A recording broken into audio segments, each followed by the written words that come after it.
Assalamualaikum warahmatullahi wabarakatuh. Hai adik-adik semuanya, bagaimana kabarnya hari ini? Semoga kita semuanya masih dalam keadaan sehat walafiat ya. Sebelum memulai video pembelajarannya, marilah kita awali dengan membaca lafal basmalah bersama-sama. Bismillahirrahmanirrahim.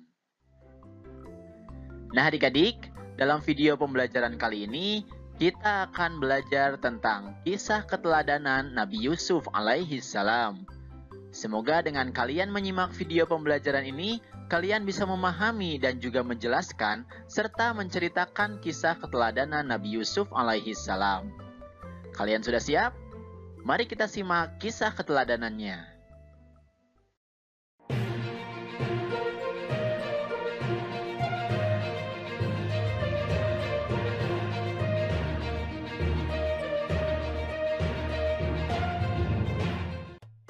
Nabi Yusuf alaihi salam adalah putra Nabi Yakub alaihi salam.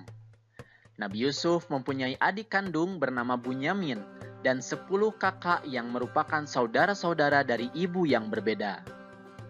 Kisah Nabi Yusuf ini secara lengkap dapat dibaca pada Al-Quran Surat Yusuf ayat 1 sampai 101. Pada suatu malam, Nabi Yusuf bermimpi melihat 11 bintang, kemudian matahari dan bulan semuanya bersujud kepadanya. Yusuf pun terbangun. Ia kemudian menceritakan mimpi itu kepada ayahnya. Nabi Yakub lalu berkata, "Janganlah kamu ceritakan mimpimu itu kepada saudara-saudaramu. Mereka akan membuat tipu daya untuk membinasakanmu. Sungguh, setan itu musuh yang jelas bagi manusia." Dengan mimpi itu, Nabi Yakub mempunyai firasat bahwa Nabi Yusuf kelak akan mendapat kedudukan yang tinggi di dunia dan di akhirat. Nabi Yakub sangat dekat dengan Nabi Yusuf kecil setelah ibu kandungnya meninggal dunia saat Nabi Yusuf baru berusia 2 tahun. Kedekatan Nabi Yusuf dengan ayahnya menimbulkan rasa cemburu bagi 10 kakak-kakaknya. Mereka mulai tidak menyukai Yusuf, apalagi wajah Nabi Yusuf juga lebih tampan. Akhirnya, saudara-saudara Nabi Yusuf merencanakan untuk membunuhnya. Saudara-saudara Nabi Yusuf menghadap kepada Nabi Yakub dan meminta izin untuk mengajak Nabi Yusuf bermain-main di hutan. Nabi Yakub pun berkata, "Sesungguhnya kepergian kamu bersama Yusuf sangat menyedihkanku, dan aku khawatir dia dimakan serigala ketika kalian sedang lengah darinya." Namun, akhirnya mereka berhasil membujuk ayahnya.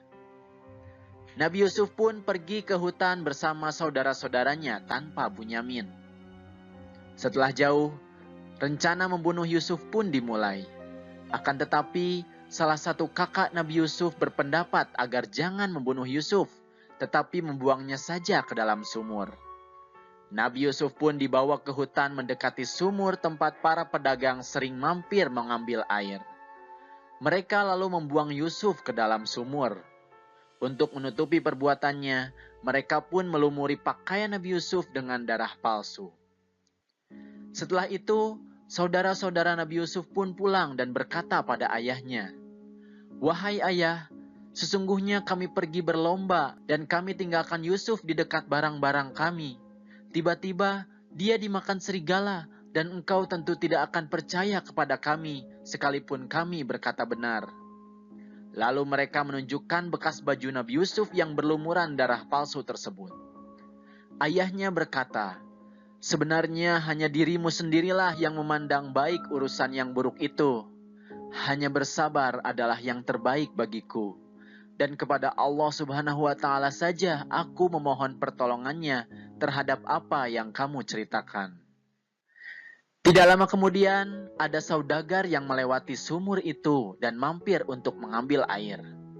Ketika menurunkan timbanya, Nabi Yusuf alaihi salam berpegangan pada timba dan ikut ditarik ke atas. Saudagar itu terkejut bukan kepalang, mendapati anak kecil bergelantung di timbanya. Mereka sangat senang karena dapat menjual anak kecil tersebut sebagai barang dagangan. Mereka pun bergegas pergi ke pasar. Sesampainya di pasar, Yusuf pun dijual. Ternyata pembelinya adalah penguasa di negeri itu.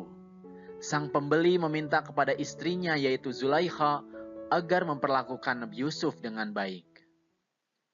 Waktu terus berjalan, lambat laun Nabi Yusuf menjadi pemuda yang cerdas dan tampan. Allah pun memberikan kedudukan yang mulia kepada Nabi Yusuf alaihissalam.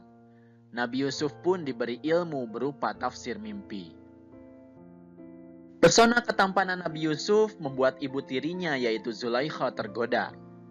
Lalu Zulaikha pun meminta hal yang tidak baik kepada Yusuf. Yusuf pun menolaknya. Akhirnya Zulaikha memfitnah Nabi Yusuf melakukan hal yang tidak baik. Hal tersebut menyebabkan Nabi Yusuf akhirnya dipenjara atas kesalahan yang tidak dilakukannya. Di dalam penjara, Nabi Yusuf sempat berbincang dengan teman-teman satu selnya. Beliau sempat menafsirkan mimpinya. Beberapa tahun lamanya Nabi Yusuf dipenjara hingga pada suatu hari raja bermimpi melihat 7 ekor sapi betina yang gemuk dimakan oleh 7 ekor sapi betina yang kurus, 7 tangkai gandum yang hijau dan 7 tangkai gandum lainnya yang kering. Raja segera mengumpulkan para penasehat untuk menjelaskan makna mimpinya. Namun tak seorang pun bisa menjelaskan makna mimpi tersebut. Seseorang yang pernah satu sel dengan Nabi Yusuf di penjara dan keluar terlebih dahulu melapor kepada raja bahwa dia mengetahui siapa yang dapat menjelaskan mimpi itu. Dia pun lalu meminta izin untuk menemuinya di penjara.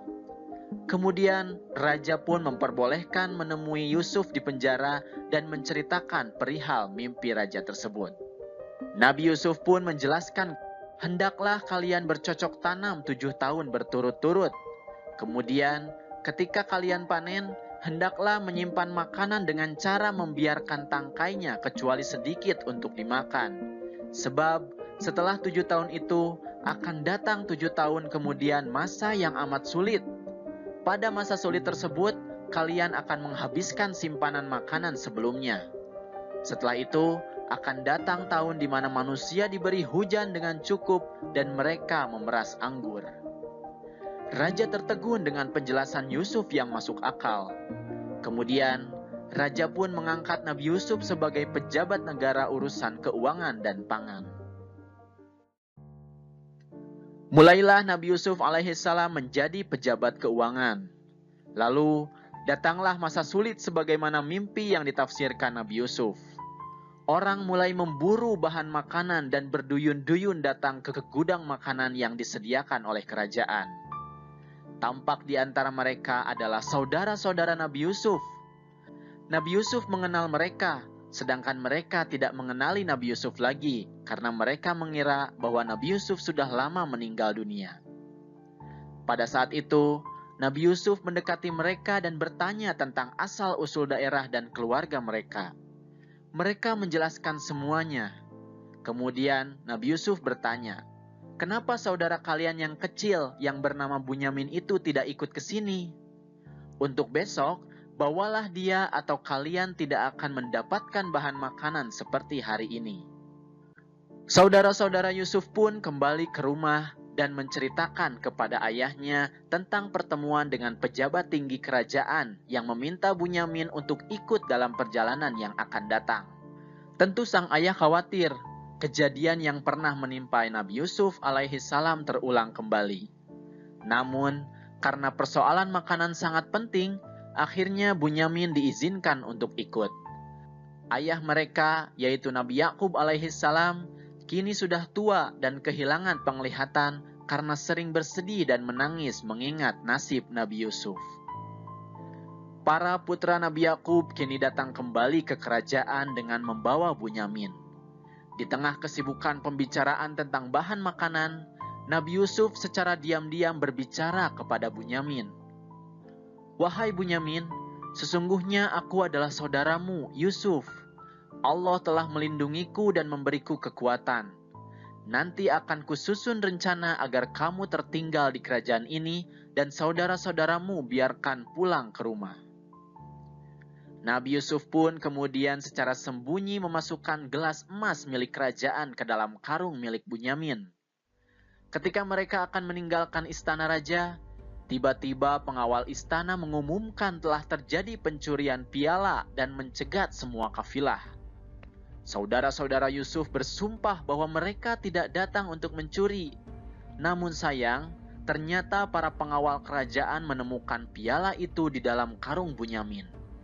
Bunyamin pun ditahan dan saudaranya yang lain dipersilahkan untuk pulang.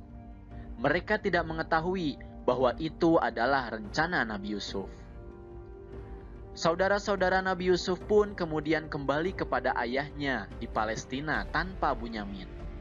Mereka mengabarkan apa yang telah terjadi. Ayahnya bertambah sedih mendengar kejadian yang menimpa Bunyamin. Beliau pun berkata, "Wahai anak-anakku, pergilah kalian mencari berita tentang keberadaan Yusuf dan Bunyamin, dan janganlah kamu berputus asa."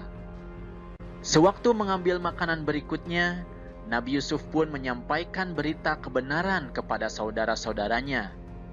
Nabi Yusuf pun berkata, "Sadarkah kalian tentang perbuatan apa yang telah kalian lakukan kepada Yusuf dan saudara kalian sendiri?" Mereka sangat terkejut karena di hadapan mereka ternyata adalah Nabi Yusuf, yaitu adik yang mereka pernah buang ke dalam sumur.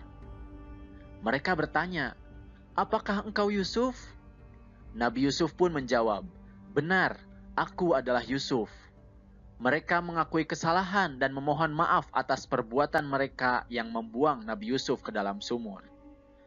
Nabi Yusuf alaihissalam pun berkata, "Kalian tidak akan dihukum dan dipersalahkan. Aku mohon kepada Allah Subhanahu wa Ta'ala ampunan dan rahmat bagi kalian, dan Allah Maha Penyayang." Setelah menanyakan keadaan ayahnya, Nabi Yusuf pun kemudian mengirim jubahnya supaya diusapkan ke wajah ayahnya, sembari meminta agar ayahnya segera diajak menuju istana.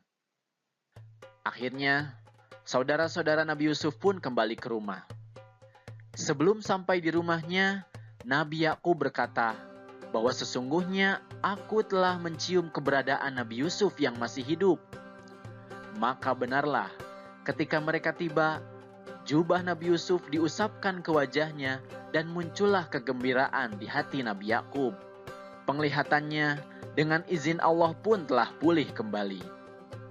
Saudara-saudara Nabi Yusuf dan ayahnya segera berangkat menuju Mesir. Nabi Yusuf alaihissalam menyambut kedatangan keluarganya. Kemudian Nabi Yusuf langsung menaikkan ayahnya ke singgasana dan saudara-saudaranya pun bersujud kepada Yusuf. Kemudian Nabi Yusuf alaihissalam menyatakan, "Inilah mimpiku sewaktu masih kecil dulu, melihat 11 bintang, matahari, dan bulan bersujud kepadaku. Allah Subhanahu wa Ta'ala mewujudkannya dengan banyak kebaikan kepadaku dan membebaskanku dari penjara serta mempertemukan kita kembali." Setelah selesai pertemuan, seluruh keluarga Yusuf pun diminta untuk tinggal di istana. Nah, itulah adik-adik kisah keteladanan Nabi Yusuf alaihi salam. Ada beberapa keteladanan yang bisa kita ambil dari kisahnya tersebut. Di antaranya adalah, yang pertama, kita harus senantiasa menjadi pribadi yang pemaaf. Meskipun orang lain telah berbuat jahat kepada kita, tetapi kita tidak boleh menyimpan suatu dendam apapun kepada mereka. Kemudian yang kedua, kita harus bisa menolak jika ada seseorang yang mengajak kita kepada perbuatan yang tidak baik. Bahkan lebih baik lagi jika kita bisa mengajak mereka kepada jalan kebenaran. Kemudian yang ketiga, kita harus senantiasa berprasangka baik kepada Allah Subhanahu wa Ta'ala. Apapun yang terjadi kepada diri kita, meskipun itu buruk menurut kita, Allah lebih mengetahui kebaikan bagi setiap hambanya. Nah, itulah adik-adik kisah keteladanan Nabi Yusuf alaihi salam. Semoga kalian bisa memahami dan juga bisa menceritakan kisah keteladanan Nabi Yusuf alaihi salam serta menunjukkan sifat terpuji dari Nabi Yusuf alaihi salam terutama dalam hal pemaaf. Itu saja video pembelajaran yang bisa kakak sampaikan. Jangan lupa like, komen, dan subscribe video ini. Kemudian aktifkan tanda loncengnya supaya kalian mendapatkan informasi dari update video yang terbaru. Terima kasih atas perhatiannya dan mohon maaf apabila ada kesalahan. Billahi taufik wal hidayah. Wassalamualaikum warahmatullahi wabarakatuh.